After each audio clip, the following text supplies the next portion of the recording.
is once again facing hard questions. In Niger State, over 40 people are reported killed in a terrorist attack. The president has ordered a manhunt, while Mr. P. has described the incident as a national shame and warned about a repeating cycle of insecurity.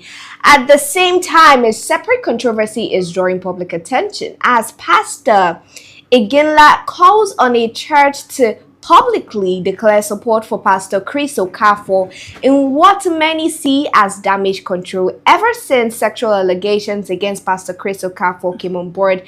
Now, finally, we're going to examine leadership, responsibility, and credibility. Are government responses matching the scale of the crisis? Are political leaders offering solutions or statements? And when religious institutions face public controversy, how should they respond without eroding trust? That question is where I'm starting off with. But before I do that, I'm introducing my guest on the show, Genevieve. Okay, good afternoon. How are you doing? Good afternoon, Sharon. How are you doing? I'm fine. And you? I'm fine. All right. I'm happy you're joining us on the show today as Ide Hot. My name is Sharon Enemchuku. Now we're starting with Pastor Chris Okafor's brouhaha. Now, first off, this is it's already been going on since last year in 2025. It also followed us to 2026, but before that I want us to take a look at a video from the TVC presenter addressing the same issue, and then we go over to Pastor Chris Okafor's church and see let's just feel the atmosphere over there before we return to the studio. Let's have a look. And for me, Olamide, I want to call him Mr. Okafor because I'm not sure about his pastor title. So, there's no smoke without fire. For some people that will say it's just allegations, there is no smoke without fire. All I want to say is that any woman that has experienced something like this is the time to speak up. Oftentimes, women do not want to speak because they feel like, oh, it will come out, nothing will happen, they'll forever be labeled as somebody that, has been abused by this particular Mr. Okafor. But if you are any woman and you've experienced something like this, I think it's high time to come out. This is a point of call for every man of God. If you have come out and say that you are a man of God, you come out to say that you are a pastor, we are not expecting you to be perfect, but there are some things that we do not expect to hear from you. I'm happy that this story has lingered and followed us to 2026 because right now, I pray and I hope, and I know the Nigerian police will do their job. Look at that direction. Yes. And look at your prophet and tell him, prophet, we love you. Daddy, we love you. My daddy, my daddy.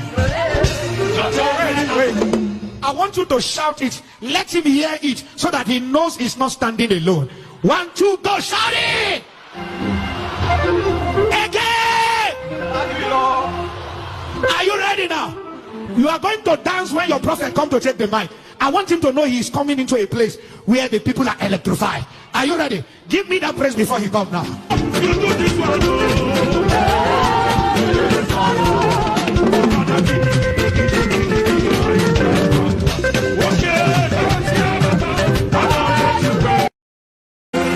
Look at that direction. Yes. And look at your prophet and tell him, prophet, we love you. Daddy, we love that video from those two videos, first of all, but still talking about Pastor Chris Okafor. But before we look at the final video where they're hailing the pastor and showing their love and support for him during this trying time, I'm coming to you, Genevieve, first.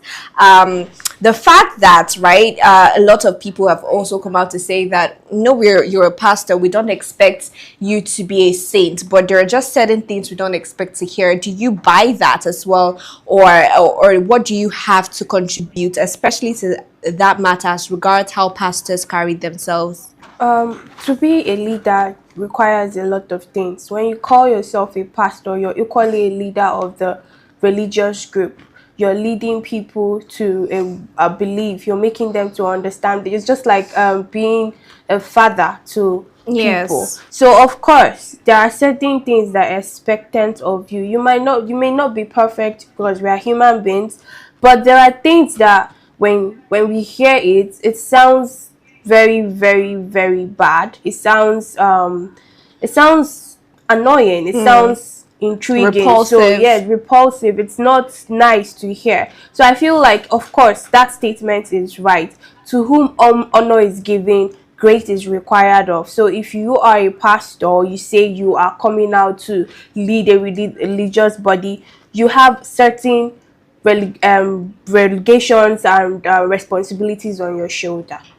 I like that you said that you have a lot of responsibilities on your shoulders. Now, let's also talk about what was her name? Ogala, the lady who started all of this and opened the canker worms in the first place. Now, Doris Ogala, if I'm not mistaken, came out weeks ago or last year to allege that Pastor Chris Okafor promised to marry her. They dated for years, and now he is married to someone else. And not only did Pastor Chris Okafor promise to get married to her, they were also sleeping with each other during the period of that relationship. And you know, she has come out to say, and we also saw messages where Pastor Chris Okafor was preaching against that on the pulpit. And apart from that, just, you know, if it was just the fact that Pastor Chris Okafor did not go ahead to get married to her, that would be a totally different situation, because we hear stories like that every other day. But the fact that there are allegations against him,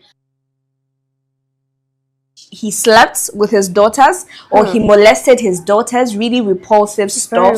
And I'm also hearing money laundering accusations also from the same Doris against him, saying that he takes money for people who are into fraud and fraudulent activities and just washes that money using the church account's name. All of these allegations against one man, and Nigerians are really asking, how come he is still pastoring? How come he is still every Sunday he comes on board and he preaches and all? I think it was just very recently that he came out to say that he was going on a honeymoon, and we're also seeing that PFN has come out to call him to step down. But let's take a look at the church.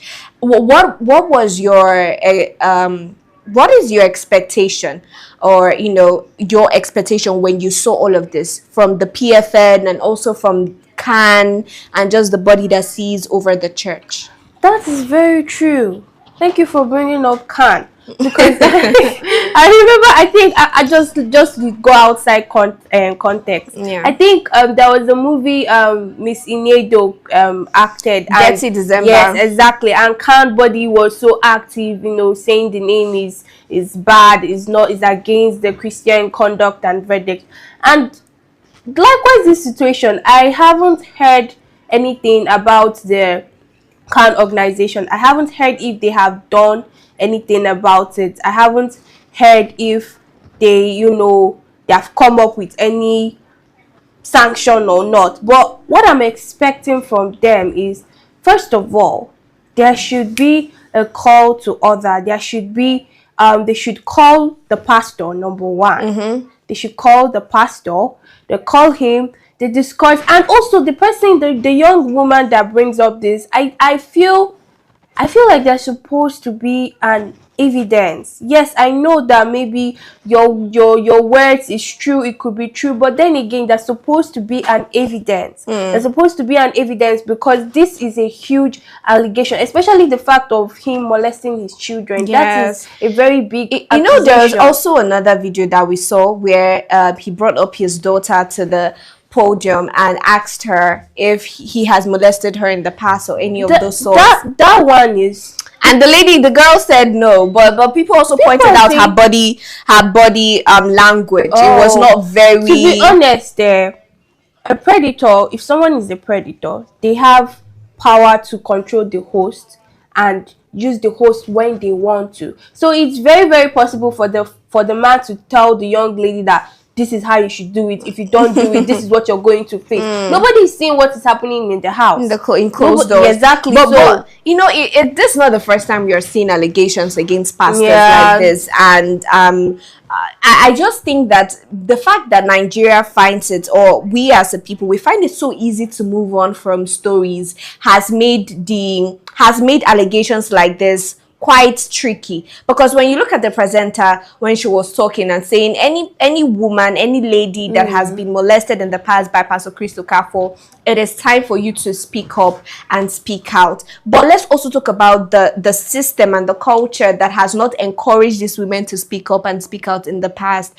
where we have people in high standing positions. The other day we're seeing Senator Natasha accusing Senator Akpabio of molesting and sexual harassment and all, but instead of the judiciary or the law being on the favor of the person who is complaining, the complainant. It is now the senator, the Senate president in this case, who is dropping his defamation case against Senator Natasha, and everybody's like, oh yeah, good job, well done, you've done well. And I just think personally this pastor story, it has been trending for a while now, and I've not really seen exactly where it's going, where it's heading. Even when the story was still very hot, it is still hot now. He would still go on the podium, he would still preach. And my question is, even if it happens that all of these are false allegations, I don't know how possible that is, but even if it is true, I think there should be a level of decorum when it concerns religious bodies and when it concerns churches. But still on the same matter, I think another question I really want to ask is, do you think that when it concerns responding now, silence would have been better in this case? Because he has come out to apologize, but the apology was kind of half-baked. He didn't really clearly admit to what was alleged against him. He just apologized and all. What do you think should be the appropriate response of Dr. Chris Okafor? First of all, the him apologizing and not admitting is rubbish. He didn't apologize. He didn't do anything. The first thing is for him to be properly investigated. He should be open to investigation. He should be open to proper questioning. He should be, if he is truly like innocent of all accusation, he should be open to proper, what he should even be coming to say is he's open for proper investigations, or he's currently going on investigation, and he's not even supposed to be coming out to preach. To be honest, this is a very serious matter, because first of all, he's jeopardizing his name, his church. If it is false, he has a lot to lose. If it is false, so he needs to, and if it's true, he also has a lot to lose. So he needs to come out, go for proper investigation, tone down on coming out to the church. Nobody said you should not preach the word of God, but like, have some respect, because what I'm seeing here is it's an audacious movement. Oh, okay, I'm a pastor and whatnot. Nobody can do anything exactly, to touch them. and that's how the system has been. Anytime we keep hearing all this type of news, nothing has been done. You are saying you don't know where this news is going. Let me tell you where it's going. It's going to the matter being died down. We won't hear anything, and his next thing, he'll come out and give thanksgiving that he has a child, or family moves on. That's really great to be interested. But also, when all of this was going on, people have come out to say that he has kids outside, or kids that he has fathered outside his without people knowing. But also, right, let's talk about the response of his church members. When you look at that last video that we saw, when the associate pastor Ngela came out and was encouraging the members to show their love and support for their pastor, you could see the outpouring of love and all of that. What's your take on that response? Religion has really been the downfall, in a way, of Africans, because most times we tend to take aside or give away important information because we are trying to have respect or honor somebody above us. People tend to be ignorant of things. I'm not saying he's not supposed to have supporters, but the church is actually supposed to be in a way to question him, to know if, because you can't be following somebody that has a dent, or somebody that is in a biased form, because this is a two-way action. The church is supposed to make him feel urged to make sure he ends and terminates whatever news that is concerning his name. They make sure they end it, because this is very, very bad. I mean, I can't be a blind follower. This is like being a blind follower, to be honest. Now, you say it's like being a blind follower. For the followers themselves and for the members, they would have a different opinion. This is them standing with their man of God at a very trying time. Well, best wishes to them as they do that. We do hope that after investigations that Pastor Chris Okafor would beat these allegations, but if not, he would have to answer to the court. Now, let's talk about national politics. B2B has called Niger attack a national disgrace, a shame, and he has urged the federal government to end the cycle of insecurity. Now, he made this post on his X handle on Sunday, and he said that the continued wave of killing and insecurity across the country is deeply troubling. Now, let's talk about the constant and persistent attacks that we've seen in Nigeria in just a couple of months, from last year, the last quarter of the year, to this month as well. It has been really, really sad, right? We also saw the intervention of the United States, the airstrikes, which I personally want to know if they were able to kill anybody. I mean, terrorists, how many people died, people who, the camps that they destroyed, right? But right now, even with the United States attention still on Nigeria, we're still having cases like this, attacks like this. But let me get your take on it first. First off, I want to ask, please, nobody should judge me. That airstrike, did it really happen? It happened. Because I haven't heard, okay, so number of terrorists are dead, or this. I haven't really Yeah, it heard happened. anything. We saw videos and pictures of people coming to show us where the airstrike actually happened, and we're seeing that the Nigerian army has urged people around that location to return, you know, materials that were gotten from those airstrikes and all. Well, okay, then that's very nice.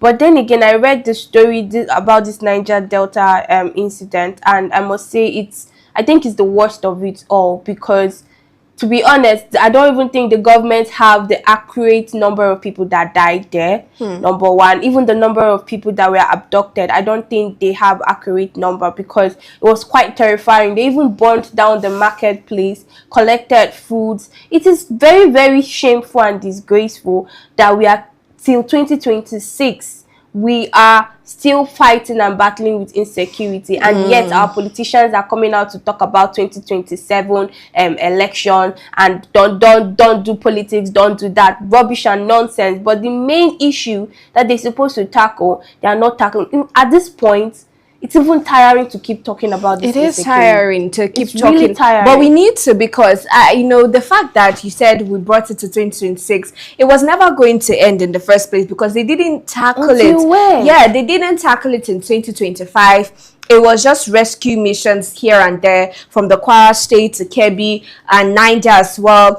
And, you know, seeing that this is a fresh Niger attack is really troubling, that these terrorists are not even deterred. I don't know if they don't listen to the news or they don't keep up with, but I don't even think they need to listen to the news to feel the full weight of the government or their determination to ensure that insecurity is being tackled. It is more of what is being done on the ground. Yeah. So I think I also want to know, what do you think about 2026? How do you think the government is going to go ahead in tackling this issue? Do you see a repetition of what they did last year, or something different? As you know, we're approaching 2027 and they need all the political points they can gather. Well, it's too early to come and start critiquing them, you know, criticizing them and saying they will not do their job well. But if I'm going to speak as a Nigerian, we know that most of the times, 99% times, it's always talk and no action. It's always half-baked. It's always, oh, go and find manslaughter, oh, this is happening, oh, we have rescued. No full detailed information. The descriptions are not fully giving out. They are just giving us half-baked news. But we are in hope. We are hoping that this 2026, it won't be like 2025. They won't just talk. The government should actually do it. If there are things that they need, if they need body cams, if there are instruments they need to undergo these things, they should get it. They should get it. They are collecting they are borrowing a lot of money that they're supposed to go out there and get this thing done.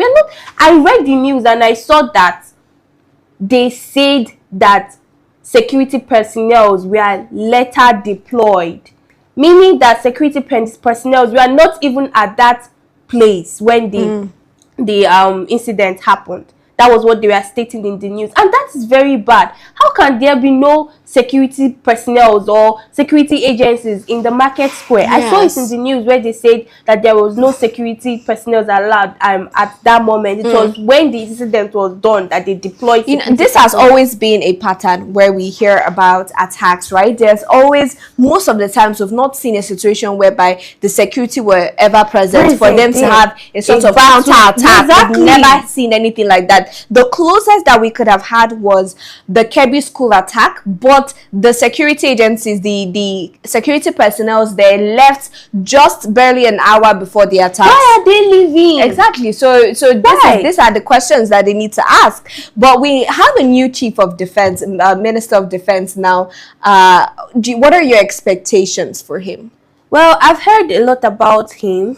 I heard that, he's keeping his duties up to standard, I guess. So let's just watch and see. I just hope it's not be another easy prey that can be maneuvered to join the clique and forget about his main responsibilities. So I just hope that he is going to actually do his job. I hope he's ready to be a one-man, game changer, stand alone. Understand? I would really love to see that as well. But still talking about the situation on ground, the Niger attacks, we know that there's just a whole lot going on with the United States now. The United States attacking Venezuela. And capturing their president, and just the reaction of Nigerians after that happened is really, really something, because everybody kept saying God when, as if they were expecting for Nigeria to be next. But still, let's talk about the United States and the role that they're playing. This United States matter is quite tricky. Many people are saying that, in fact, it's not many people. I think if you check it statistically, any country that the USA government goes in ends up turning bad, ends up shutting down. No, I haven't seen. That's why I said it's tricky. Not all of them, most of them. Most of them turns up not getting back on their feet. It takes time. So many people are saying that the US government don't just attack because they just want to help. They attack because they also have a primary assignment for their own benefit. At the end of the day, to be honest, the US government they prioritize their country, their citizens more before anybody. Which is how it's supposed to be. Yeah, which is how I must commend them. And at the end of the day, again, it's all a power juggle. They're trying to, yes, exactly, because they want to be the power ruling country. But to bring it down to Nigerian context, if them coming to Nigeria will help the situation and will not destroy it further, I think I'm game, because so far 2025 we haven't seen any active development from our government. We haven't heard any deployment, no better sitting up for the security personnel. I don't even know if their armors and everything are up to guard. Do you see the rifles the US government use? We don't even have up to that. So if the US government invading, coming to destroy all these things, will be a game changer and not put us in predicament like most countries that they have been to, then I'm game with it. I think a lot of people are going to love to see that happen. And when we saw the video of the Venezuela people when they were celebrating after the capturing of their president, it's just a whole lot. It sends a lot of messages, in there. But I think there's just a whole lot that's going to play out in 2026, even before 2027, because I know a lot of people, especially Nigerians, have their eyes on 2027, but it's actually in 2026 that we're going to see all of the actions that would take us to 2027. Will just be the end result. Yes, exactly, the end result of everything that was done in this year. So this is really the climax, really, for me. But we're all going to be sitting and watching as all of this unfolds. But even as INEC has come out to announce that the presidential elections have already been slated for February 2027. Are you serious? Yes, and the other election, governorship election, for March 2027. It's just a reminder that if you've not gotten your PVCs, this is the best time to do that. Get your PVCs. IBTC, get ready, set your mind ready on who exactly you want to support come 2027. But for now, we're calling it a wrap on the show. Thank you very much, Genevieve Okeke, for joining me on the show. And thank you to our viewers for joining us. I see your likes, your comments, and your shares. Endeavor to keep sharing. We see that and we appreciate it. Till we see you next time, do have a lovely afternoon.